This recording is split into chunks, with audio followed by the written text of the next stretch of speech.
Welcome back, beautiful and amazing human beings, to the We Are Change daily news show where we go over all the news that you're not supposed to know about. But before we start today, there's two important announcements that I wanted to make. Now, number one, a few months ago, I started to promote Steemit. This is a Reddit, Facebook, YouTube-like social media platform that is decentralized and primarily runs on cryptocurrencies. It's where I've been posting every single one of my YouTube videos. And not only does this platform help content creators get cryptocurrencies, it also shares cryptocurrencies with the people leaving likes and comments on content through a cryptocurrency named Steem Dollars. And today, as of making this video, one Steem dollar is equivalent to 12 US dollars. And that's incredible news for not only alternative media, but alternative social media platforms that are going against the Big Brother Orwellian deep state influence monopolies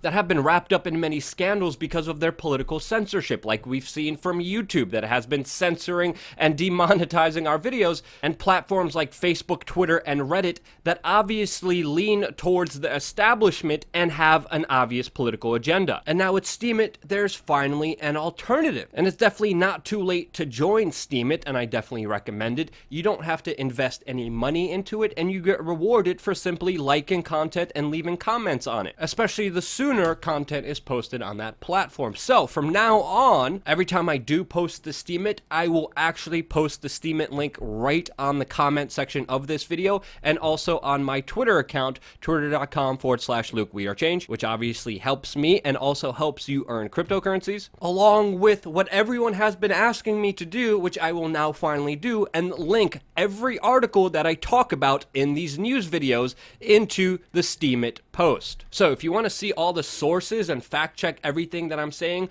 all those links will be available on the Steemit post. Now, the second thing I wanted to bring up to you guys is every time I do this news recap video, a friend recently told me that in the introductions, when I tease what I'm going to be talking about by saying I'm going to be talking about this, and this in this video, I lose a lot of people. And that I confuse and lose people, especially new people coming to this channel for the very first time, when I'm talking about stories that are not usually covered in the mainstream media. What do you think? Should I stop doing these introductions in the beginning of these videos, or should I keep doing it? Let me know in the comment section below. We're not going to do it for this video, because this video, we're going to get right into it and talk about Vladimir Putin, the president of Russia, who recently had a surprise secret visit to Syria, where he surprisingly ordered a withdrawal of Russian troops from the region. This, of course, after ISIS, which previously controlled 1/3 of the country's land area, has been effectively destroyed, mainly because of Iranian, Hezbollah, Syrian, and Russian forces. And understanding the geopolitical situation, as well as this being the second time that Vladimir Putin announced troop withdrawals, and it came out, that this is just a partial withdrawal, with Putin still leaving permanent Russian air and naval bases inside of Syria. Definitely not a surprise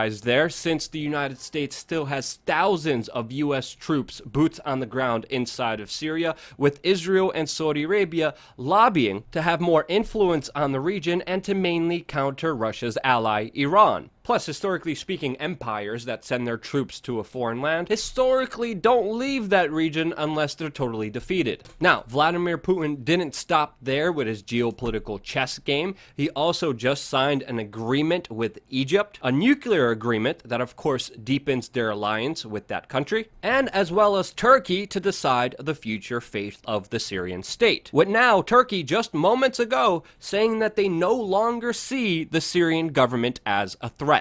Another major move that hurts America's influence in the Middle East, which has been extremely hindered, especially since Donald Trump recognized Jerusalem as the capital of Israel, which Vladimir Putin called counterproductive, and that this could actually spark another conflict. And that's exactly what's happening.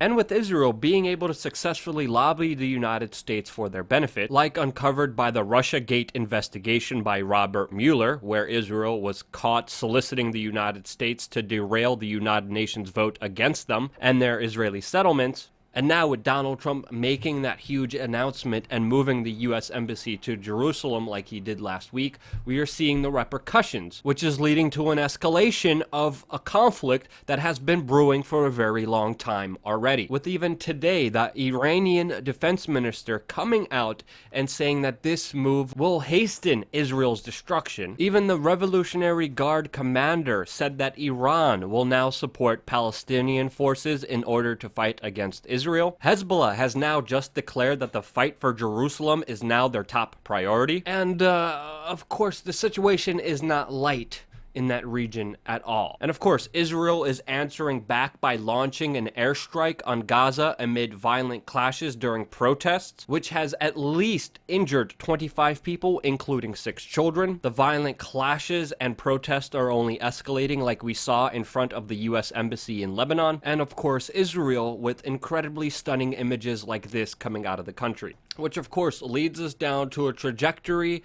of more clashes, conflict, war, and human suffering that don't benefit either side. Now, the move by Donald Trump has been widely criticized, but it has been pushed by many evangelical Christians, with even Benjamin Netanyahu, the Prime Minister of Israel, saying that the Bible proves Jerusalem is the capital of Israel. But personally, I don't think we should be trying to approach the end of times. And of course, geopolitically, the situation is a lot more complicated than just the conflict between Christians, Jews, and Muslims. A lot of times, geopolitically speaking, what a country says they're doing and what they actually do are usually two separate things. An example, we previously saw Donald Trump tweet out a video of a Muslim smashing the Virgin Mary. And actually, after doing some fact checking, this guy was actually a member of the Syrian FSA, a rebel commander that has been backed by the US government. And the majority of the public should know this, even though the mainstream media tries to hide it from you.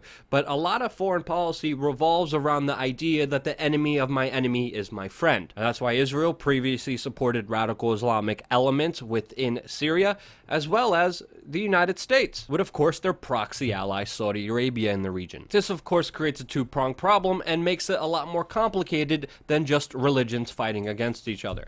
But continuing on in other war on terror news, the Pentagon has officially announced that they will stay at least 2 more years in Somalia, with plans for more drone strikes and ground raids in that African country. And I'm calling it now. You could watch this video 2 years from now, and that is simply not true, especially with the United States expanding AFRICOM and their operations inside of Africa. I, without any doubt, do not see the United States military moving out of Somalia, especially in the next 2 years. Especially with many innocent civilians being in the crosshairs of many of these U.S. operations, and with innocent civilians dying during these military operations, there of course will be blowback and a resurgence of terrorism in the region, and of course an influence in it worldwide, like we witnessed here in New York City just yesterday, where a low IQ idiot tried to blow himself up in New York City, a terrorist attack that of course he planned for years, which he said he carried out as revenge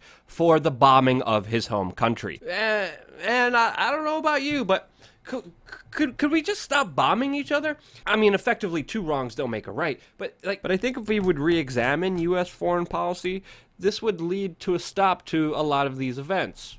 What do you think? Do you think I'm wrong? Let me know in the comment section below. And surprisingly, surveillance video and photos of this terrorist attack in New York City came out immediately. And yet, there is still not even one image of the Las Vegas shooter from the massacre that happened there months ago. A very important question that the mainstream media won't ask. Now, moving forward to a lighter topic, let's of course talk about the AI robotic machines that want to take over the world. As startling revelations are coming out about the possibilities of AI, artificial intelligence that is now capable of manufacturing simulated videos that are totally fake. And of course, there's many implications from this, and it's incredibly scary, since artificial intelligence is becoming more common in the world, as we are learning that Google is using AI to establish a censorship system that has already censored hundreds of thousands of videos and is only expanding. And with technology impacting our lives and the world tremendously so far, there's a lot to worry about. Even a major former Facebook executive came out and said that he feels tremendous guilt for even being a part of Facebook, which he says is ripping apart the social fabric of society. And I totally agree with him. All you have to do is make observations around your world to see the impact socially that has already taken place on our daily lives because of social media. Now, this former Facebook executive says how he helped create internet crack, where people are addicted to short-term dopamine-driven feedback loops that is eroding the core foundations of how people behave between each other, which growing up in the 90s and seeing the way things are now, God, I hate to sound like an old man, compared to then, things kind of suck now more, especially here in the United States that is having a record high in depression and record low for empathy in people. And I think it's mainly getting worse,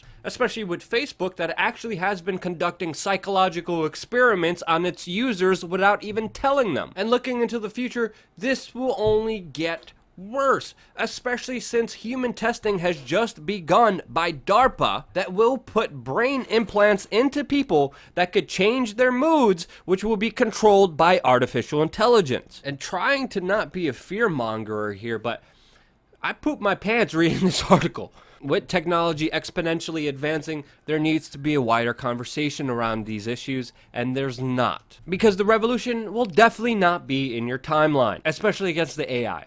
Because, yeah, AI is already deciding what you see.